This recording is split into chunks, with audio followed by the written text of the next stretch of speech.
علامات لاعب أجاجون عبد الله أجاجون. فريق آخر وأيضا في فريق الهلال أول.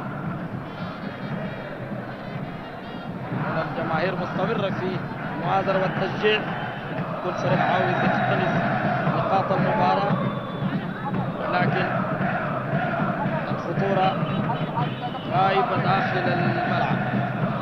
أولتراس الهلال وأولتراس المريخ. أحمد حامد الدش الآن مستعد للمشاركة في فريق سيرات اللي تعادل فيها الهلال أمام كوبر، وهنا أيضا وخسر أمام الأهلي. هنا يتم إبعاد الألعاب النارية من داخل الملعب، وطبعا يا جماعة الألعاب النارية ممنوعة دائما في مباريات كرة القدم، الناس ما تنفعل، وإن شاء الله نشاهد مباراة مميزة.